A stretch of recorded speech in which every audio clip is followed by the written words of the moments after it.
Are you looking for a podcast where you can hear from real people regarding their real dental drama? If so, then you've come to the right place. Join hosts Bethany Petty and Dr. Rena Kuba as we dive into the solutions we've created and the mistakes we've made while managing dental drama. Let's get started. Well, hey, lady. What's up? How's it going? It's going. The sun is shining, and I can't complain. And it's frigid temperatures for Texas. Yes, it's gonna, right now, what does my car say? It says 52. Brr. We're all bundled in our sweatshirts. Okay, so I've got lots of scenarios to throw out to you today that you have no clue what I'm about to bring up, but I want your thoughts and your feedback on them. Okay. Okay, is there a connecting theme or topic, or is this all just random stuff, or what is hiring, firing would be the theme. Okay. Yeah. Issues related to new employees or current employees. Okay. Bring it. I know. Let's see what you got. Okay, so first example. I wrote these all down because there's been so many in the last few weeks. So these are what's happening in your clients' offices. These are real life scenarios. The meat. I like it. Okay, go ahead. The drama. Okay, so the first one is a client of mine that hired. Again, we're still kind of in a weird world of hiring. Sometimes it's hit or miss. You can get lots of good candidates, and then sometimes you're just like, you have to pick the best of what you've got.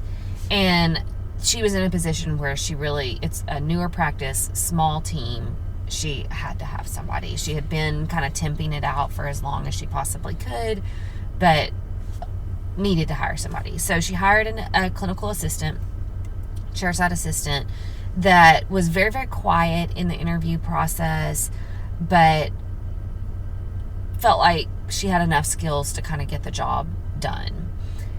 She knew it wasn't maybe like her ideal candidate, but she felt like she would be good enough. And so fast forward, the first 30 days, as you know, is like a lot of onboarding, teaching, training. It's hard to evaluate the person and see in the first 30 days how it's going to go. So my client and I had a conversation at close to this person's 60-day point. It was right around there where she was starting to see some real concerns. Concerns being, I haven't seen the efficiency grow at all. Like, we're still, she's still in a hygiene-free practice, so it's a general practice, again, young. So she's still not quite ready for a hygienist, and so this assistant has coronal polishing certification, and so my client's trying to run an efficient schedule, so she's like, okay, she handles the polishing part, and that polishing part is taking a really long time, and I'm not seeing the speed increase at all. This person's still making the assistant, she's in a practice where she's trying to have the assistant make the temp crowns. She's like, that's taking a really long time. Packing cord, I still don't think she has that. So my client is still teaching and coaching, but she's trying to back away so that she can evaluate whether this person can actually accomplish the task at hand. But it's not improving is the bottom line.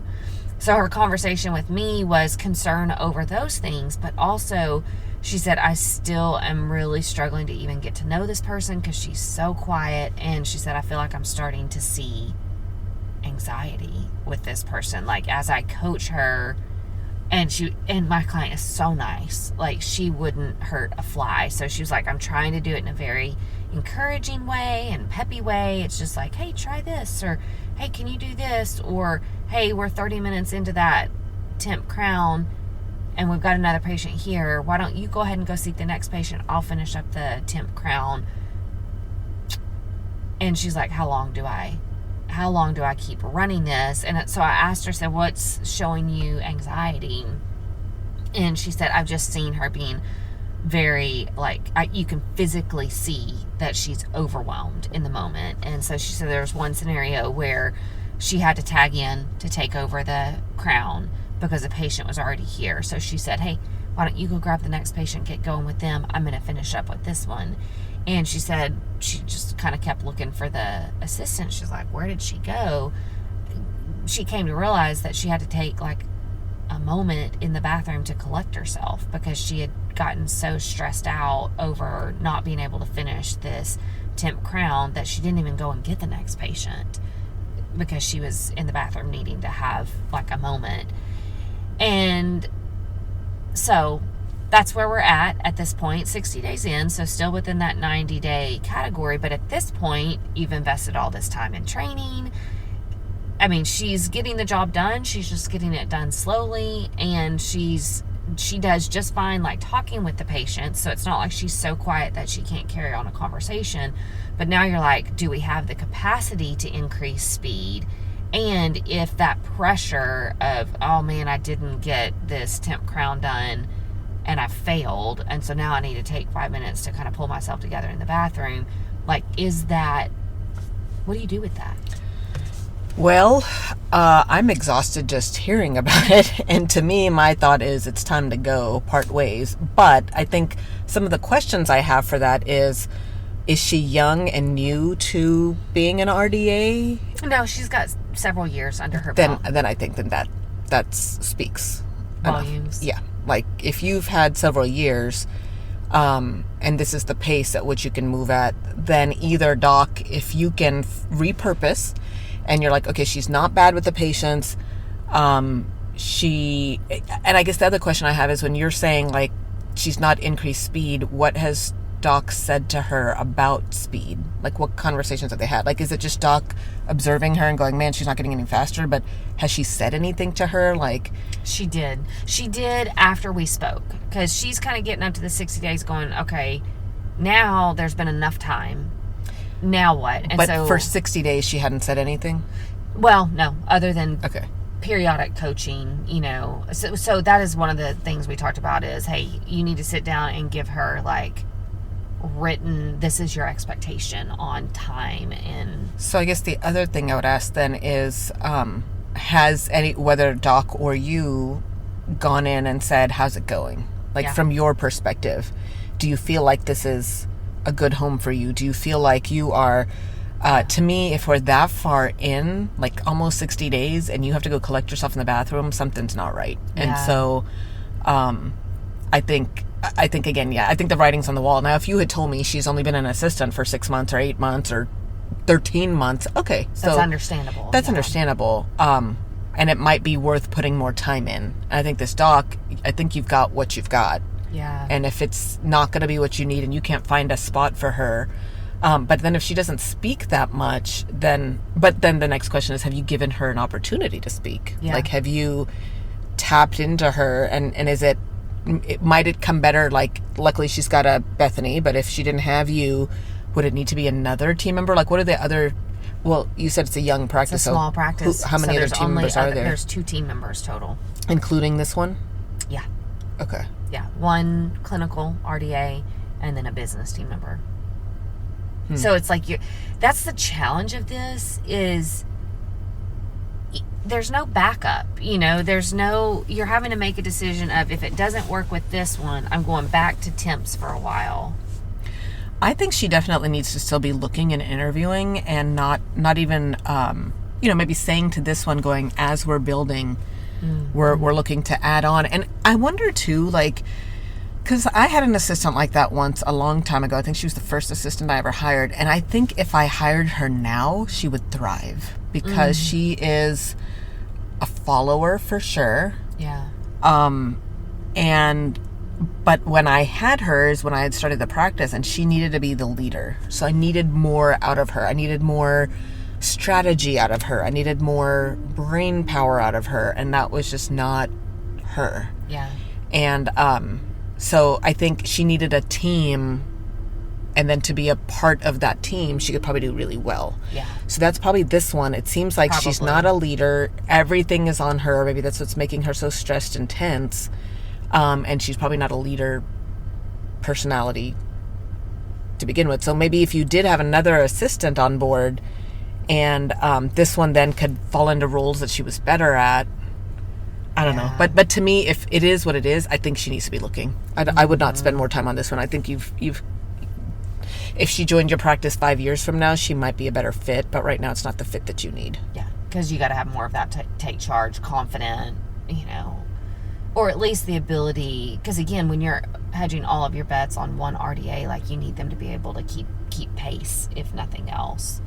Yeah, I agree.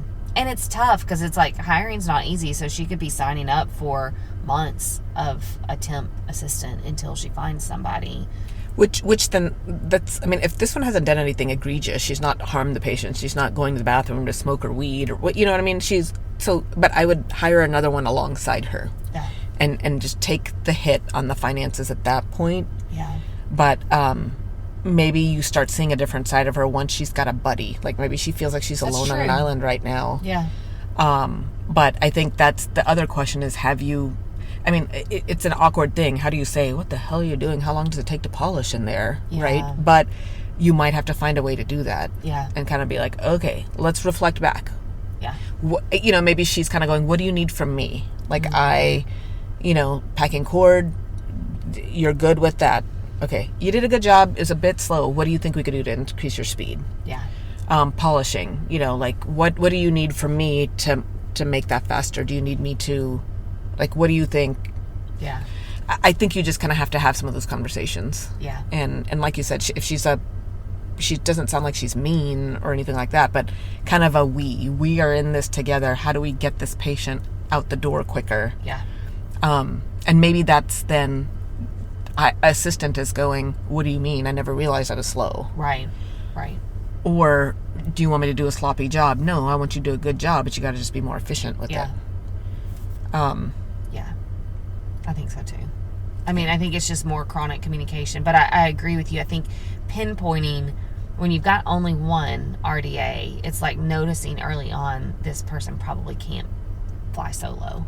Yeah. That they need that buddy, and this may just not be the exact right But I would keep her, again, if she's not doing anything egregious, but just in your mind, I think what needs to happen is keep looking, because you never know it. It is cyclical. Who pops up where? Keep talking to your reps or whoever is like, hey, we're looking. Once the next person, if you find somebody that comes in and you're going, I can't afford to have two, you're going to have to figure that out for a little bit. It might be 3 or 4 months where you're paying, a couple $1,000s more. Yeah. But in the grand scheme of things, that is worth it, because either then you're going to find the right person and then eventually weed this one out. Yeah. Or maybe you start seeing this one do better now that she's got a buddy in there. True. But I think, to kind of be like, we're done, this is my person, and I've got to figure out, no, I think she's not your person, at least the way it stands right now. Yeah. No, I think that makes total sense. Okay, good. That's scenario 1. You ready for scenario 2? Sure. Okay, so scenario 2 is a client of mine that brought on his second RDA. So he always has had 2 RDAs, but one of them needed to fill a role at the front. She was cross-trained. We needed her more at the front, so he was bringing on his second RDA. Has really good longevity on his team. His team members have been there for a really long time, so they're pretty picky on who comes onto the team. They kind of have a theme of like no new friends. They just don't. They would much rather work harder than to have a new team member, because they know they can slug it out well, and they know that there's a risk that new person brings. But in this particular scenario, they were like, okay, we've worked as hard as we can without a new friend. We're willing to look at bringing a new team member on. So they found a RDA that had been out of the field for a while. She'd been raising children and was ready to come back into the workforce. Great personality, very energetic, enthusiastic, eager to be back in the workforce. But she's got a pretty high caliber team that she's stepping onto, so pretty big shoes to fill. And so my client obviously trained her up pretty quickly. She acclimated, was able to get back on track. She'd been out of the field for a while, so you never know how quickly they're going to get back on track. Chair side, doing just fine. Great interactions with the patients, but there started to be some team concerns. in particular, almost more attitude type things that, well, I don't know, I'll say soft skills. Let's call them soft skills. Soft skills of, she kind of wasn't understanding cues of, hey, when you're not with a patient, that doesn't mean go up to the front and chat with the ladies at the front. It means find something to do. Hey, when you don't have a patient, you don't need to step back to the break room and do a 15-minute phone call. Or you don't need to go off to a room that doesn't have a patient and like send out some text messages. Like, we work all the time. So, don't take advantage of those. Little things like, she's a very outgoing personality, and so, hey, there's certain things you don't need to say to patients, like in your chit-chatting. Don't go off and do too much personal sharing. Hey, don't pop into a room to ask the doctor something when he's in with another patient. Just soft skills, social cues.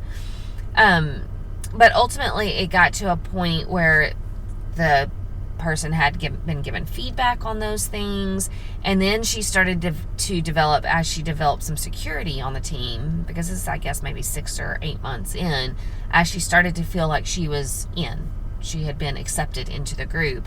Then she started doing first of all, she was on her phone way too much. She was very much distracted, even though she had been advised not to do that. So lots of feedback. When I come in, I'm giving direct feedback. But then there started to be kind of this attitude that was developed of, she'd be asked to help to do something, and she was like, well, you're asking me, aren't you available right now? Can't you do it? So almost like deflecting requests to help. So given what I've described about this person, is she a longtime team member or not? I think the fact that she's made it that long and has been accepted does speak to her skill set, at least as far as her technical whatever, which is a godsend. That's hard to find. I think it's very challenging for her to step into a place that pretty much is philosophies like, we don't like new people. Yeah. But I think a lot of our offices are like that. I think my office is like that too. Like, newbie. Like, what are you going to bring to the table? Like, are you going to fit in with us and help our load or not? So I think it's almost at this point, it's not even a matter of, is she going to make it long term? It's, do you want this to be your home? Yeah. It's not from the office, because I think what it's telling me is she's bucking the culture. Mm-hmm. Yes. And so the culture is, we work, we shouldn't have to ask you to work, we shouldn't have to ask you to not be on your phone. Like in our office, we've got the cell phone policy that you're not on your phone, but obviously people have watches and can get around it. And it's, at the end of the day, it boils back down to, we are not on our phones because we are a culture of, when we are on the clock, we're going to bust it. We're not on the clock all the time. Yeah. We're not an office that we're there, 6 days a week, 7 to 7. So you have plenty of time to be on your phone, and when you're on the clock is not one of those times. Yeah. So if you can't get with that, then you need to see yourself out. Yeah. So it's almost like at this point, like again, whether it's the doctor, whether it's you or whoever, it's almost like, hey, we've talked about the cell phone on this many times. We had where you're kind of questioning who's doing things, which almost is like are you not trusting of your teammates? Mm-hmm. That you think that they're just going to pile shit work on you because they don't want to do it. Yeah. So, I mean, you have to look into that too. Is it team members that are doing that? But from what you're telling me, these are established people that have been there a while and they're not afraid to work hard. Right. And chances are what that's telling me though is typically those people are the ones who are like, I'm not going to trust you to do this because I'm the one who knows how to do this. You're an idiot. You're going to mess it up. Get out of my way. I'm going to do it. So if they're giving it to you to ask you to do it, that means they've probably done everything they can do with it. Right. Or with whatever if they're like tasked with 15 things and they can only get 10, they're like, okay, I'm going to keep the 10 most important. The 5 are important, but these are things I'm willing to delegate out. Yeah. So I think for me, the question is, what is her, experience or background. Maybe she's never been in an office like that. Maybe she's always been in corporate where it is each man for himself. But I think for her, it's like, okay, you're coming up on a year mark here. What are your thoughts of this practice? What do you like about this practice? Do you see yourself being long-term in this practice? Can I offer you some feedback? Sounds like she's a sanguine, so she's going to want the feedback. So to me, I would be like, may I give you some feedback? From a culture standpoint, this is where this office is. Things that we see you doing that don't quite fit that. When you're on your phone, that's we shouldn't have to ask you. We've had to ask you this many times. There are a lot of offices that are okay with you being on their phone. Yeah. This isn't one of them. This is where we all pitch in and help, regardless. Like, there's no princess or diva here. Sometimes the manager's the one washing the dishes in the break room. Sometimes it's the RDA that's like cleaning out the shredder up for the front desk. She didn't shred those documents, but it's okay. It's where she's needed. Yeah. Sometimes front desk is coming back and doing sterile. Yeah. So this is an office where we pitch in everywhere because everybody benefits from that. For you, you're being given these tasks because you're the newest one and we're trying to see what else you can do besides assisting. Right. But we feel like there's some resistance. And so that kind of almost conveys a mistrust. So you're almost here a year. Is this your office? Yeah. Because we're not really seeing that right now. Yeah. Have you really embraced the culture? Which is fine. You've not even been here a year. You're still trying to go, is this where I see myself? Do we see you here as far as your skill set? Yes. Do we see you here as far as a culture fit? Maybe, but it's really kind of on, is it something we're doing? We don't think so. We think it's you haven't really embraced our culture. Right. What are your thoughts? Yeah. And kind of, maybe she's never thought about it in that viewpoint. Or then you're going to have your answer where she's just like, you know what, that's BS. You're right, I don't like this culture. I'm out of here. Yeah. Off you go then, honey. And it's disappointing because you spent a year implementing her, but I don't think that's a waste, right? Because it's like you probably learned a lot about yourself as a team. Right. Because then you're kind of going, okay, maybe skill set isn't as important as the soft skills. Right. Or, you know what? We only got 8 months out of her, but at least it got us 8 months further into being able to see patients and us catch our breath. Absolutely. And now we're ready to dive in and work harder again until we try to onboard the next one. Yeah.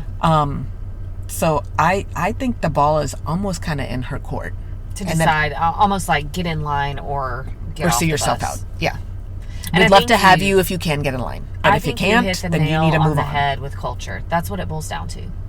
And I think that's a lot of times what practices don't consider is like technically they have the skills to get the job done, but are they the right fit is a different question. And yeah, she's bucking the culture. Which we knew would be a hard one because they already have such an established team and an established culture. And they've even said, we don't really want an outsider in to mess up our culture. Mm-hmm. They were very clear about that. Mm-hmm. The fact that she's made it for 8 months is pretty good. Yeah. But now she's still kind of bucking culture, which I don't think the timing, that sounds, but to me, I start going, are you now testing your limits? Are you a toddler now and you're kind of going, where are the boundaries here?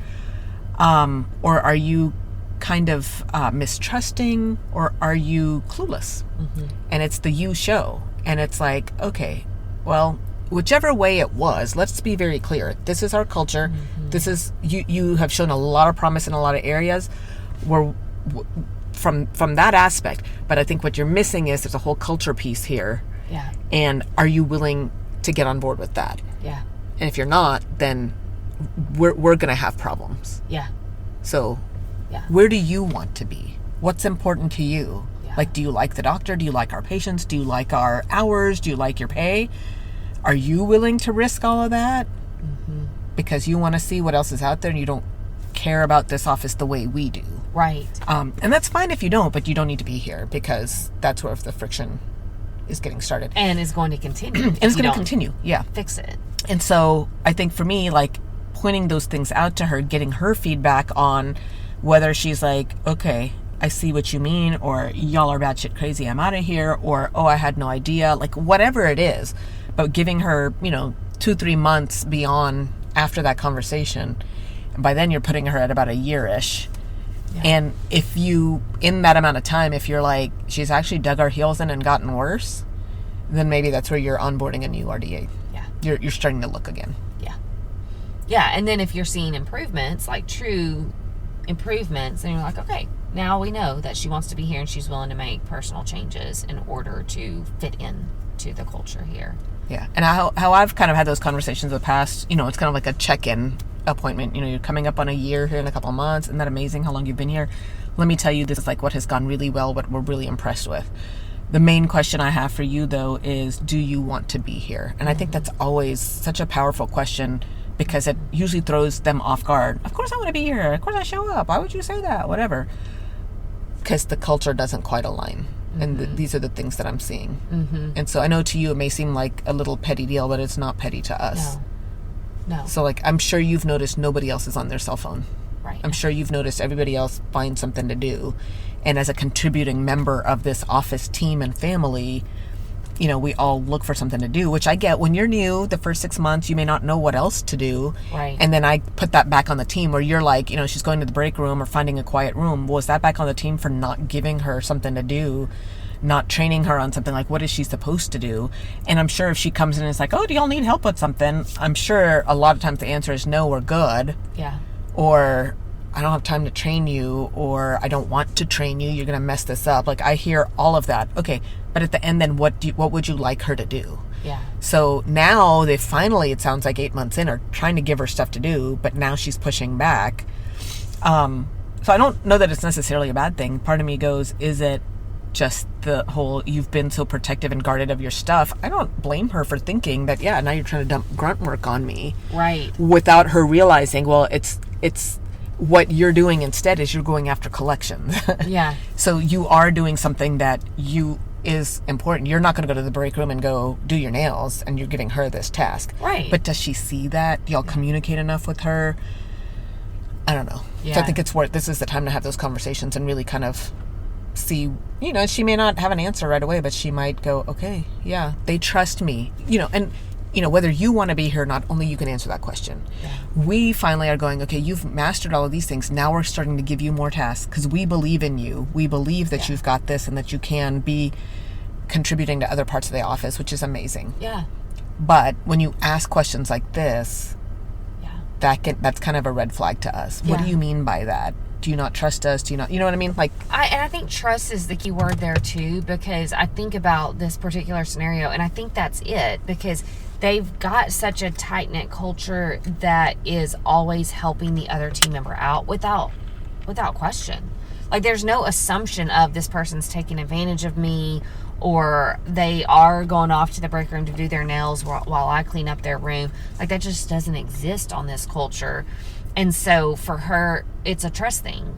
Does she not see that? Has she not taken the time to observe that? Or has she just assumed for the last 6 or 7 months that this is the fulfillment of her role, and she doesn't understand, oh no, that has just been an onboarding and training time, and now you get to grow and support your team even more. And I think that can happen a lot. We kind of protect those new hires with like, oh, just this, here's the basic job description and let's get you up to speed on that. And then as they achieve that, we start to add more things on their plate, as we should, because they've kind of earned their right, and they view that as more responsibility. And so I think it's trusting, first of all, this team member's not asking for my help so that she can go take a break, is that there, that trust there. But then also secondary to that, do I realize that I'm now achieving a spot where they trust me and are adding more to my plate? And I think that's very exactly important. And maybe she's never been in an office that has conducted itself that way. I don't know if you remember, probably about 2 years ago, when we had, I think, 2-ish more people on our team, and it was constant. Why didn't she do this? Why didn't she do that? Why are you giving this to me instead of giving it to her? It was like this child's play. And we lost those 2 people. Now we're 2 people in the front, and we don't have those issues anymore. Yeah. It's like the trust is there now. And I think for those people too, to be like, oh, you know, where y'all, no, you're being given this for this reason. They don't question that anymore. Yeah.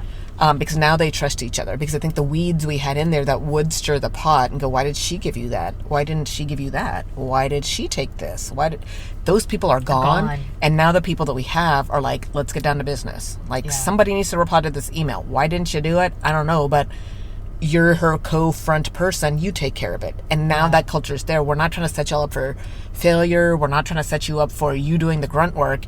It is what it is. We all need to be helpful in this. And that, I think that trust is there now where it wasn't a year and a half ago, you know? Yeah. And some of those people, too, that were like, are y'all in or are you out? Yeah. And I think they have now bought into the practice going, no, I'm in. I want to be here. Yeah. Okay, well, show me that then. Yeah. And they have. Yeah, I think trust. I think culture is kind of the first, if we could summarize the first example, that's probably a culture thing. This one is probably a trust thing, honestly, and culture. But I mean, trust, once we've made it past that 60 to 90 days where we're trying to figure out, is this person going to be right for my team long term? Now we've made it 6-8 months. Now it's like, do we trust the new person, and do they trust us, and do they want to be here long term? Yeah, because you're right. The first 60 to 90 days is just, can you pack cord? Can you make a temporary? Can you put the vitals in the notes? Like, we're trying to assess your technical skill set. Can you help us? And now it's like, okay, how do we incorporate you more into the fold? Yeah. Okay, so I think I've got time for one more example here. So what do you do in the situation where I've got a client that has a RDA that's been with her actually for, I guess, a year and a half or so, and bottom line is the team just does not like her, is what it boils down to. Clinically, she can do the skills necessary. The doctor likes her. She was like, she's a great assistant. I like her just fine. But the team does not like her. And so I questioned her on this recently. I was like, what specifically don't they like about her? And they're like, she said, it's really, truly a personality thing. She's very blunt. She doesn't sugarcoat anything. She kind of sticks her nose in business that's not hers ultimately. They just really don't like her as a person. And who's they? The entire rest of the team? Pretty front, much back, the how many people? Team. So there's 2 ladies at the front. There's 3 RDAs and 1 hygienist. So this lady is one of the RDAs. And the one of the RDAs is neutral, like, whatever, she gets the job done. She's kind of a no-feel type RDA. But the other RDA, the hygienist, and the 2 ladies at the front, just... And have they been there a lot longer than this one? Okay. She's the newest one to the team. Okay. So what do you do in that scenario? I mean, how much weight do you put on the team liking and accepting this person if she's more or less getting the job done? According to the doctor, she is. According to the team, it's like, there's room for improvement, performance-wise. So, do they do anything like engagement skills? They do not. So that would be a great place to start. Because to me, then that would be, as they are all putting in their feedback for her, I think at that point, you're right. If it's just one feeling type of thing, but if now they're saying that there are improvements in the job, doctor may not even be aware of what some of those are. Yeah. And for the other employees to put pen to paper and go, are you willing to say this? And are you just bitching because you just don't like her? So I think that would be a great place to start, is just getting some kind of thing that you could go over to help make her aware of these things. I think the next question I have is, have they done any team building type things? Are they a team building office? They are. Yeah, they actually do relatively regularly. I would say maybe quarterly, every 3 or 4 months. They're getting together, and the doctor's trying to promote that. This is surprisingly, this is a very strongly phlegmatic team. Almost all are phlegmatic. This one's not. No. Yeah. This one's choleric? She's melancholy, choleric. Okay. So, extra anal, kind of a pusher, So then that makes me nervous to lose that person. Because if everybody else is phlegmatic and they like just kind of neutral, everybody stayed in your lane, let's not stir the pot. Although it does speak volumes if they all don't like her, because aren't phlegmatics typically pretty more neutral? easygoing. So yeah. if they're all kind of like, we don't care for her. But to me, she's one that could bring a lot of what's needed to that practice to get things done. I know. And this is tricky too, because we're talking about completely different timelines. The first two examples, the first one was almost 60 days. The second one was 6 to 8 months. I can't remember exactly. And then this one's now a year and a half in. This person's pretty, which is why it's not coming up. I mean, the doctor was aware. She's been aware for the last probably 4 or 5 months that they generally don't like this person. But again, with a phlegmatic team, you're not going to realize that until a lot longer, because their threshold is so much longer for identifying somebody that they don't like, because they're peaceful. They're like, okay, all right, yeah, well, yeah. And now they're finally coming around and going, yeah, we don't really like her. I guess the question is also, does she like them? Yeah. And so if she has no clue, but and she may not have a clue, because if they're phlegmatic, they're probably not saying much. Agreed. Yep. 100%. I think they need to start with engagement skills. I think that's going to tell a lot, because it'll give her the opportunity to give feedback to others, and then others to give feedback to her. And if when you are reading those and everybody's like, fine, that's where maybe you pull one or two of the people, or pull each one individually and go, okay, like, what is it? Have you talked to the other team members? No, about not their feelings on her? About her. Newer in my relationship with this team, so definitely that will come. But yeah, at this point, any critical feedback for other team members hasn't come up yet.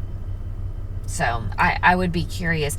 The dentist has her interpretation based on what the team members have shared with her. But yeah, I'd be curious to see what they say specifically about her. I think that's where, and that would be a good in for you too, to say, we've not done engagement skills, this is what we're going to do. And then that gives you the door to open and ask some of these questions when you're reviewing the engagement skills with each person. I think that's going to shed a lot of light on everything. And then after that, maybe we do need to do a team building that you can be a part of. So maybe you can watch the interactions and see if you can glean anything from that. Yeah, just to see how they are.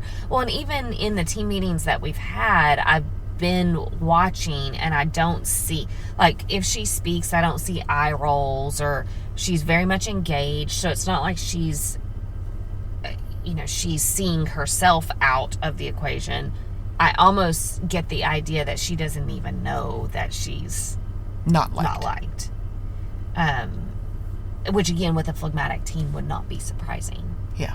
That they're internally feeling this, but they don't want to cause ripples or anything, so they're just kind of putting up with the things that annoy her, but then that's not fair to the person that's unaware that she's annoying her teammates. Yeah, which again, I think this is where the engagement skill will help with that. But at the end of the day, like, it may just be, there may be nothing to do here, because I think naturally the phlegmatics aren't going to like this opinionated, bold person, because it's so anti what they are.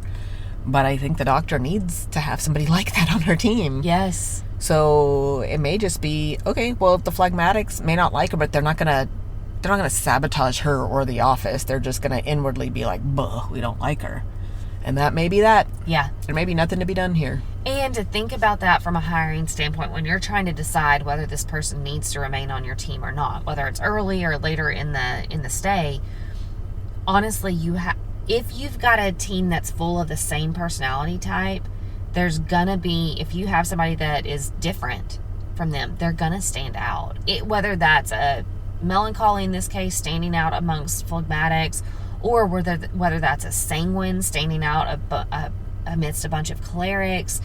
But that doesn't necessarily mean they're not the right fit for your practice. You may still very much need that skill set. It's just they're the odd man or woman out, and it is what it is. Yeah, and I think that's what you taught me a long time ago, and same thing. We had a team full of phlegmatics. Some of themselves saw themselves off the team, and that couldn't have worked out better for us. Yeah. So I think there's, especially if she's made it a year and a half and it doesn't sound like she's doing anything egregious, they just kind of don't really like her. I think there's probably not much to be done here. Yeah. Sounds like they're still getting the job done, and there's not going to be any major catastrophe from there. But, it would be nice if they could kind of figure out what to like about her. Yeah. And realize that she does bring some strengths. So I think that's where the engagement scale would help, because it's going to force them to kind of go, you know what? Yeah, if we didn't have her, this is where we would be, or she does help in these cases. Yeah. And I'm curious to see what she thinks. Does she feel like she's the odd man out? Right. And maybe she has feedback for team members from her vantage point that, again, they need to receive. So I think feedback is the key theme here, and trying to foster that and get it. Because sometimes we may not just naturally like somebody, but if we put pen and paper on evaluating them from a performance standpoint, then we realize, oh, well, she actually is bringing value that I just am not allowing myself to see. Exactly. Because I don't like her. Exactly. Yeah. Awesome. Hey. All right. Did I pass in terms of, did what Kuba do? Is that what matched what Bethany would do? Oh, yes. So the 60-90 day feedback was exactly spot on with what I told my client to do. Just very direct feedback, and let's see if she can acclimate. The anxiety part of it for me was concerning on that first example. Yeah, the fact that she had to go take time in the bathroom was very, very concerning to me as the only RDA. I'm like, when you've got a backup, you can put up with stuff like that. But I said we got to make sure that doesn't continue to happen, because that can be a major problem. So I think even if you did have some backups, that's just weird. Yeah. So that was, but my thoughts exactly. We came up with feedback that she needed to give very directly to the person, and then see how she handles that. The second one, that person ended up getting fired. The 6 to 8 month team member. There were just some continued, and my client is not a fire type person. He has a lot of long-term team members. But ultimately, she was casting so much attitude when somebody would ask her to do something that and there were other things, like she was still on her phone, even though she had been corrected on that. She had been arriving late to work. So she kind of had already given her middle finger, going, well, this is who I am, and take it or leave it. And they were like, bye.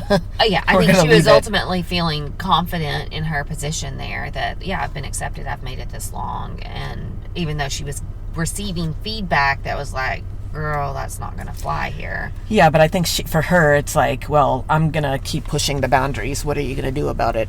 And y'all told her what you were going to do about it. Mm-hmm. But I do think it would have been interesting to see if before firing her, if she had been given an opportunity to be like, this is unacceptable. Yeah. Like, you were doing great with all of these things, but this is not okay. Are you willing to shape up or ship out? Mm-hmm. And, maybe she would have turned a corner. Yeah. Yeah. So she ended up getting fired. That was the resolution of the second one, which I do think was the right choice in this scenario. I think if we would... Well, I mean, you're right. Like, if we've said you don't need to be on your phone, we shouldn't have to revisit that twice. Mm-mm. That's that, period. End of story. Correct. And something like being on time, which there's natural consequences built into this team for that. Like, you lose bonus, and you're still 6 to 8 months in, you're still showing up not on time, even though this is important to your boss. Like, that's not okay. Yeah. So there were some of those, like, key things that my client was finally like, Yeah. And I agree. I agree. Yeah. And then the third one, no specific... So all of this is very, very fresh on the third one. My client and I just talked last week about why what have you heard on the team not liking it? So that's to be determined. But yes, excellent. I think the engagement skills is a very good suggestion for that one. So these are all the things that can happen with new hires. You just never know what's going to come up, and I feel like we're constantly navigating, like, is this the right fit? And I think the sooner you can make that decision, the better. But we talked about 3 different timelines here. One very, very early, one midpoint, like 6 to 8 months in, and we're still trying to decide, and then one 18 months in. I mean, you just never know when you're going to have to exhausting. make these. It is mentally, emotionally exhausting. Yeah, it is. But it's worth thinking through constantly, is this the right fit? Or what can I do to make this person the right fit? Well, and this is probably a spin-off episode, but it came up, you and I were talking about this with another scenario not too long ago, about why for the ones that we are like, this is exhausting, I'm just not going to deal with it. Like, so this last example, she's been here a year and a half, like nothing bad has happened, I'm going to bury my head in the sand. So kudos to this doc for putting our head out of the sandbox going, hey, are there red flags? Like, should I ignore these red flags? Are they really not red flags, or are these red flags? And do I need to be on top of it? So that's, that's great leadership you're trying to figure out.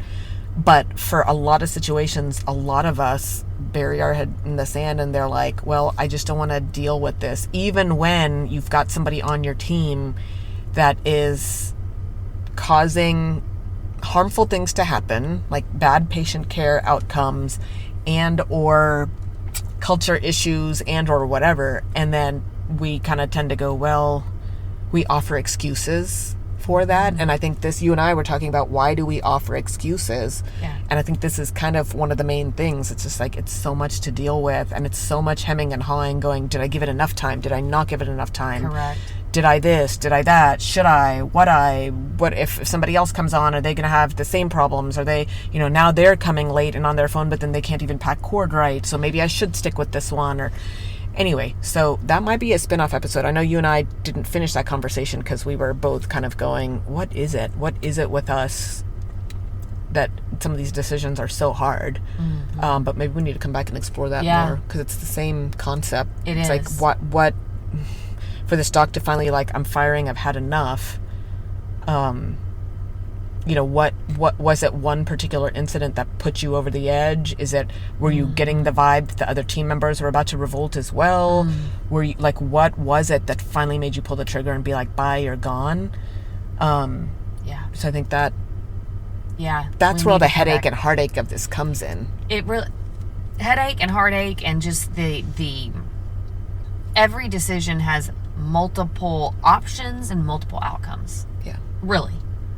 And you can be stunted in that process of making a decision, because there's so many different ways that it could go. And I think, I don't know, I feel like 15, 20 years ago, it was like, it didn't matter because I could get rid of you and there were 10 more in the pipeline. So, like, what am I scared of? There's going to be 10 more that probably are going to be better than you. And it's just not that workforce anymore. Yeah, it's not. For multiple reasons, it's not. So these are important. Like, there's no reason to minimize the importance of these. Like, it really is a big decision and worth thinking through, and seeking counsel for sure. So, thanks for joining the conversation today. We hope that you are comforted in knowing that you are not alone, but we also hope that you're walking away with some really great tips and tricks to try in your practice. We value your feedback, so please take a few moments to rate and review the podcast. Finally, we want to make sure that we're covering the topics that matter to you. So track us down on Facebook, Instagram, and Twitter, and let us know what topics you want us to cover. As always, please know that we are rooting for you today as you manage your dental drama.